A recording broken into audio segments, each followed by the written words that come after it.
Guys, Junior here with A Mustangs, bringing you back another video. Today's video, we got the Cobra back. It's gonna make another appearance. Today, we're gonna be doing some slotted and drilled rotors. You can see here. It's not gonna be a full in-depth how-to because we already did technically the brakes on this, except we just turned them and did pads on them. So I'll probably do the link down below if you want an actual in-depth how-to. But in this video, we're just gonna spice it up a little bit. Stay tuned.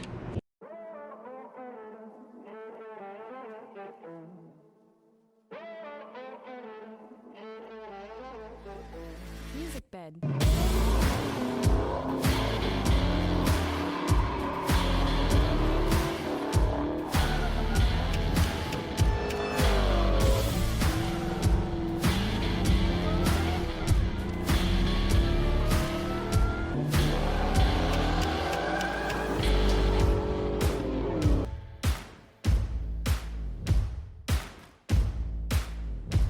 So here we got the slotted and drilled rotors. They are power stop front and back rotors, and as you can see, they're both drilled and slotted, and these are actually directional, so make sure, these are labeled, so you gotta make sure you put them on the correct side, that way they cool correctly. And then we got the backs in here.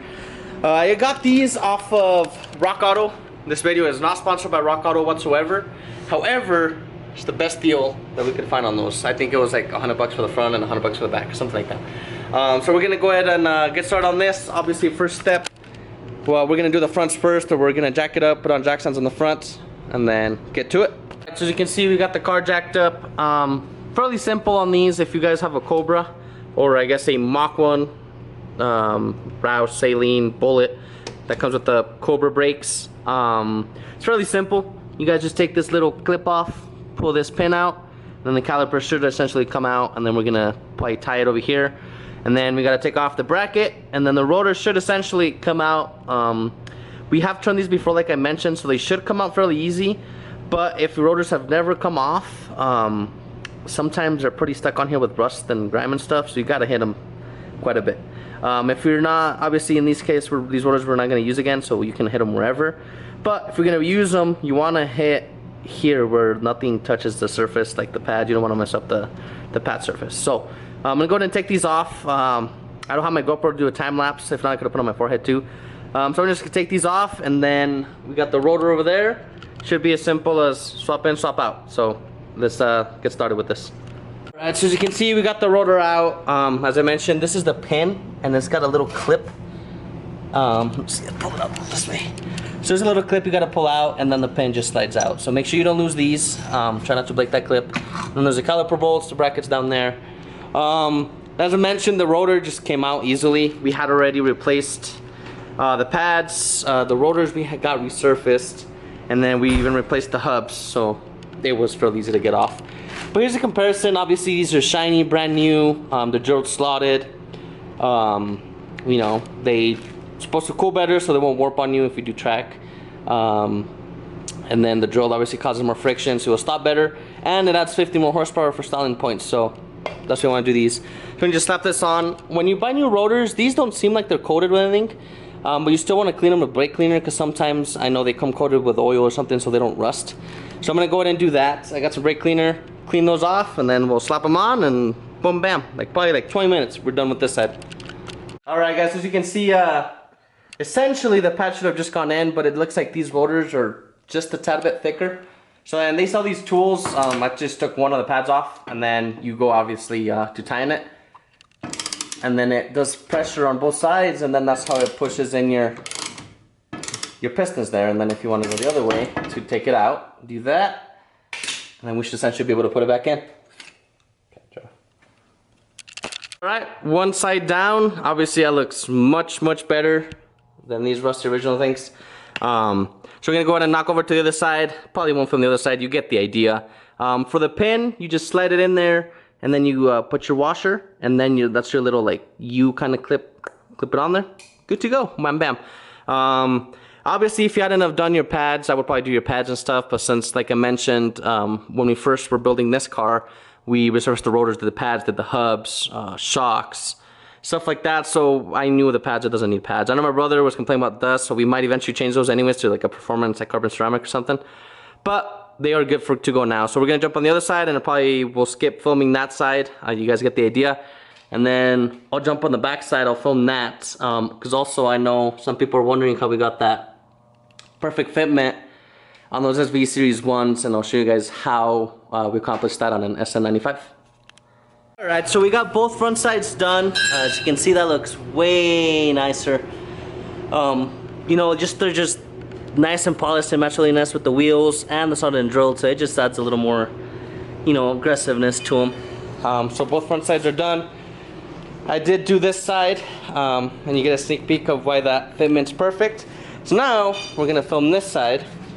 So we're gonna go ahead and get this wheel off, get started, and then these back ones were more of a pain in the butt than the front ones. The way, because these rotors I think are slightly thicker than the factory ones. So you have to really push in that piston for it, and it barely fits over it. So I'm gonna do this side now, and then I'll show you guys what we did to achieve that perfect fitment on these. So as you can see, we got the wheel off, and what we have here is a spacer. This is, to be exact, a 1-inch spacer. So the wheels that we have, the SV Series 1s, they're in the liquid gold. They're meant, I mean, they say 94-204, but really the fitment, because I used to have them in the Roush, is probably meant for the Roush or the New Edges. And even then they were in, you know, like 1/4 inch maybe. On this thing, however, without the 1-inch spacer, they were in like 1 inch, which hence the 1-inch spacer. So now, as you saw, they sit flush with the fender, and it makes it look really mean. And actually, it looks like we're gonna have to roll the fenders because he's rubbed a little bit there. So that's probably the next project to roll these fenders. So that's what we did to fit the. If you guys are wanting to do like some Series 1s on your SN95 Mustang, Cobra, GT, whatever it is. If you want that perfect tight fitment in the rear, that aggressive, you know, stance, 1-inch spacer is what we did on this. So I'm gonna go ahead and take this off, and then take off the caliper. Alright guys, so as you can see, we got the spacers off and the caliper. The caliper, you just take off the 2 bolts here, top and bottom, and then you kind of pry on it, and then it kind of barely clears through here, the little hooks through here, and then slides back. So then we take off the pads, and then we take off the caliper bracket with 2 bolts, and then as I mentioned before, we have taken off these rotors before to turn them, so they're not, look, as you can see, it's already loose.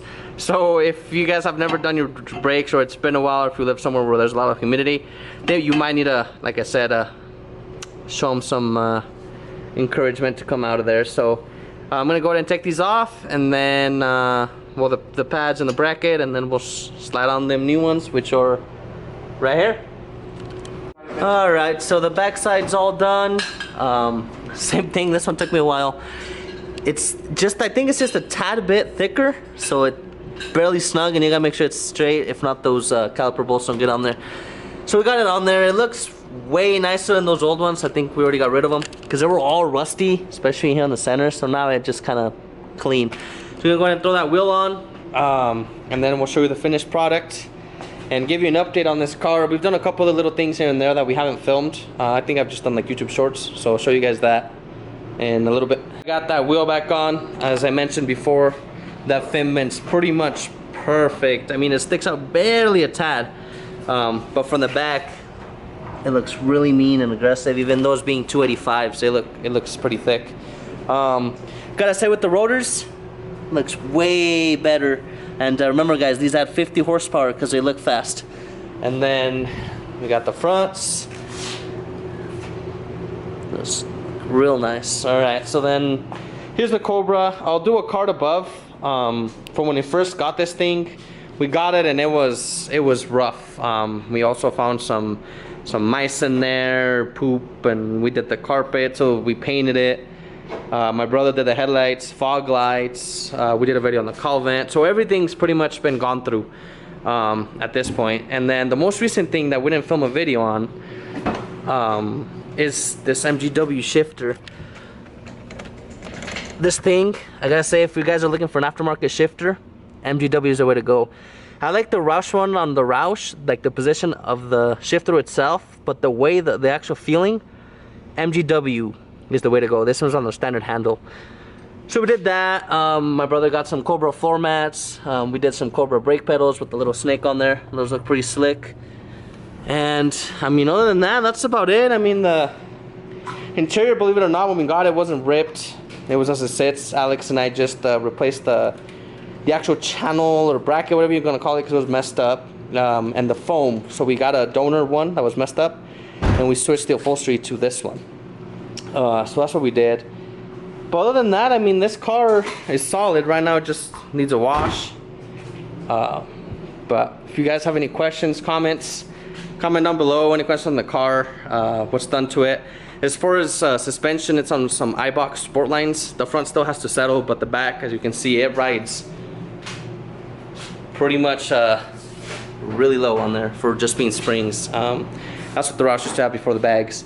So that's gonna do it for this video. Like I said, it wasn't gonna be a how-to because we've done a video before, and I'll do the link below or the card in the beginning of the video for an actual in-depth how-to, because it's just nice swap out rotors. My brother just wanted some nicer looking ones, and you gotta say, these look way better than the other ones he had. Look at that, real nice. So that's gonna do it for this video. We'll catch you guys on the next one.